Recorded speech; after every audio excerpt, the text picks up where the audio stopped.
Okay, well, we are coming up to crossing the Mississippi River, which that's not. That's a mud puddle. Here's the Mississippi River. It's called a chute. A chute. Maybe it's a runoff or something. So we will be leaving Missouri and ending up here. There it is, Mississippi River. Ending up in Illinois.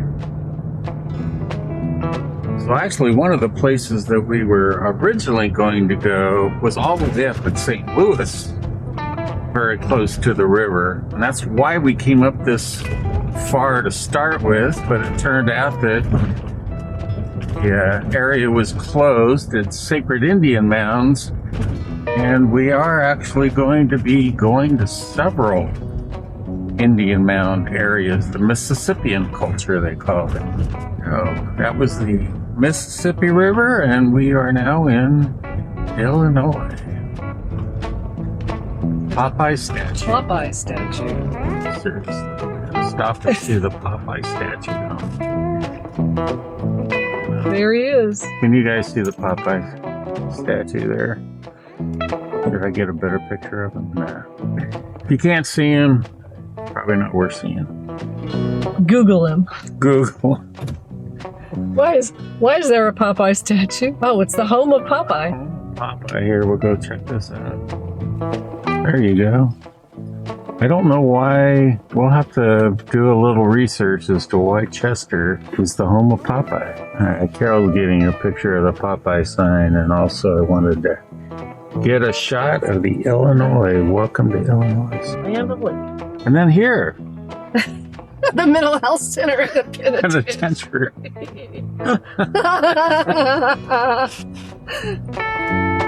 Right there. Route 3, Mental Health Center and Penitentiary. You pays your money and you takes your chances. Only fitting. All right, so this is the old part of Chester. And we went by a couple places that were like 1864 stone cottages, buildings. Nice house here. The library back there was really cool. There's all sorts of little Popeye statues, the little characters from Popeye. Yeah, we're gonna have to figure that out. I assume that the artist was from Chester. Their main claim to fame here. Look at these houses up here on the hillside. Oh my gosh. That's Popeye's house. Got a little more downtown maybe here. VFW.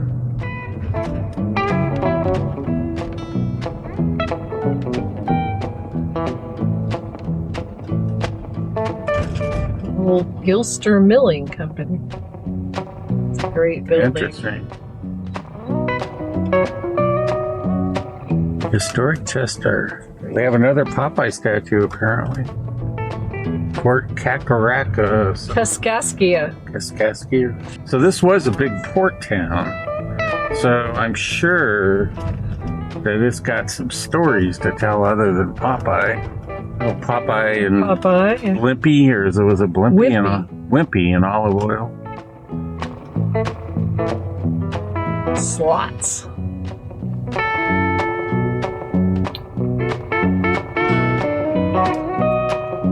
Here you go, straight ahead here.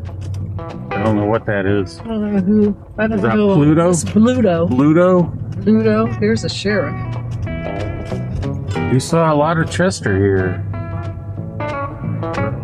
I guess we're about 5 miles away from our first actual stop at planned stop.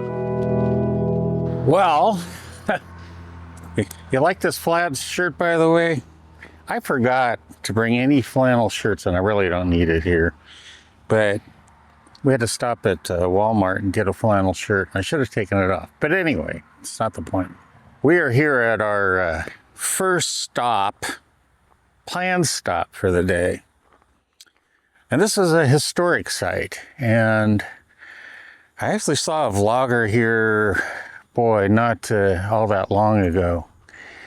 And very interesting. I'm going to get over here We are on the Marys River, which you can see down here is totally dry. And we're at the Marys River Covered Bridge, which was constructed in 1852. It operated as a toll plank bridge.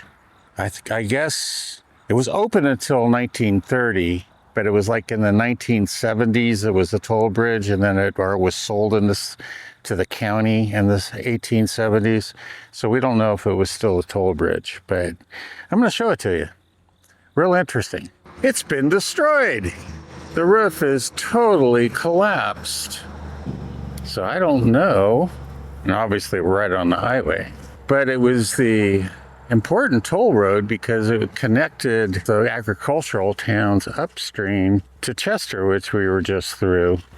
And it's a 86-foot long bridge, and it ain't covered no more, as you could see.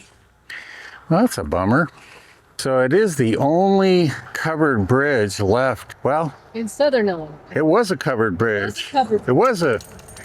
Partially covered. Apparently, there's no covered bridges in southern Illinois anymore. It is interesting, though. In the third year of the American Revolutionary War, Lieutenant Colonel George Rogers Clark and his army of 170 Virginians came out to liberate the town of Kaskaskia from the British control. On July 3rd, 1778, Clark's army crossed the old state ford near Wise and established its fifth final camp on the west side of St. Mary's River. Wow. I mean, that's really kind of amazing when you think about it, because you don't think of the Revolutionary War being all the way up here in Illinois, right? Essentially pretty close to the Missouri border. We're only probably about, as a crow flies, I'll bet we're only 4 or 5 miles from the Mississippi River, which is where Illinois, or Missouri and Illinois meet. So very interesting. Well, I was hoping we could walk the bridge and show you guys what was up here, but this is pretty funny. Beautiful area, though. And I'll tell you, it's hot, but it's not near as humid as it's been the last couple days. And I should have taken this shirt off, but I didn't think about it. So let's see if we can get a shot of the bridge from over here. You know, it's kind of interesting to me that they would have had to have a toll bridge, but I guess it's fairly deep here. Certainly isn't much of a river, at least at this point. I'm really bummed. I wanted to go in the covered bridge. I just can't imagine Revolutionary War people being out here. 1778. Amazing. Yeah, I don't think it was more than 3 or 4 months ago, if that long, that I saw someone do a video here and it was intact. Crazy, huh? All right, well, it'll be time for us to move on. Yeah, I don't know where we are. Wine Hill. Wine Hill. This was an interesting church, big cemetery. Wow. Lutheran. St. Paul's. No, St. Paul's, it's always Lutheran. Yeah, look at this great old barn here. Yeah, silo there on the left, and the bushes, the shack. Tumble down. Abandoned house on the left, but the barn here is pretty cool. Not sure how abandoned that house was. Oh, really? I just love these old country churches out here, like in the middle of nowhere.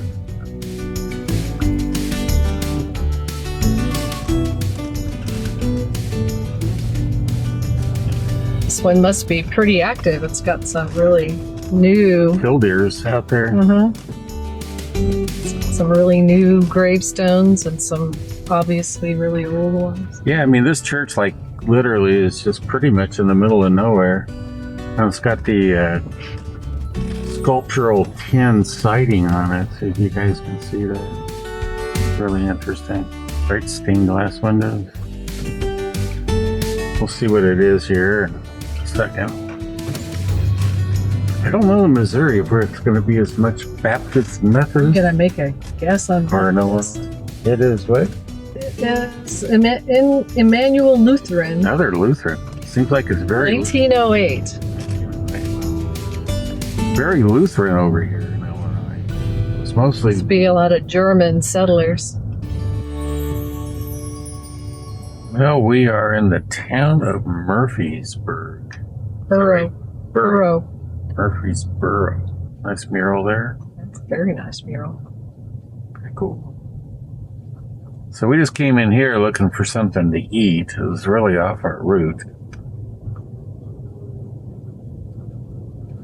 So we'll see.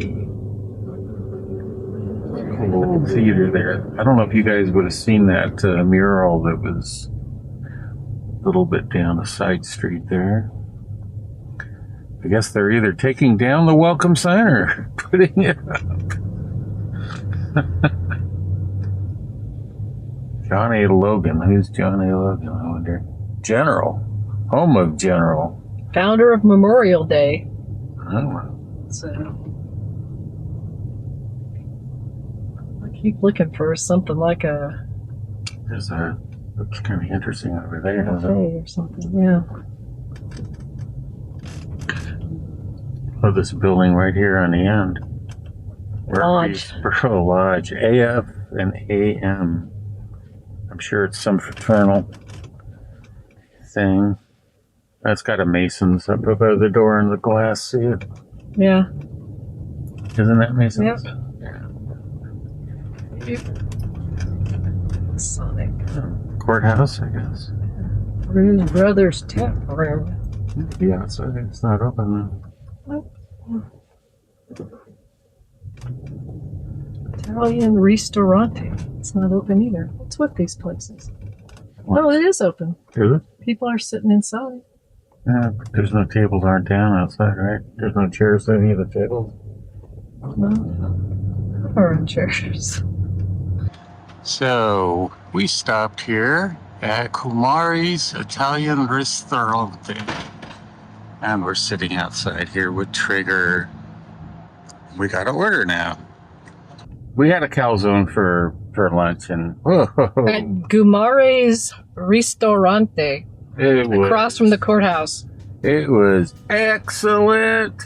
But I wanted to mention, Carol looked up the history of the town.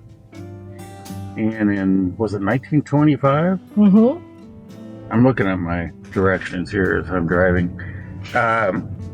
They got hit by a 3-state tornado, traveled over 219 miles, had winds in some places. They're estimating, I mean, they keep records back then, nor did they have the technology that we do now, but they were estimating over 300 miles an hour. So we had an old bridge here, we just went under. And this town alone, what was it, 237 people? 234, 34 people Dead. died. which I don't know if that's still current, but at the time of the wiki article was the highest number of dead from a tornado in the U.S. Right, yeah, I don't know. I've never heard of one that's had anything close to that. Then the worst part was they got hit with another F4 here in the 50s. Guess where I wouldn't live? What's interesting is the second one actually hit the part of town that the first one didn't. All right, well, we are, I don't know how well Heading we're back going to our route. We're supposed to take a hike that's maybe a little over a half a mile. And after that, It may be a calzone, stumble. we may either take naps or stumble along. So Say, you go and take pictures. yeah, really. No, you go. You No, go. All right, we'll see you guys a little bit. Uh-huh.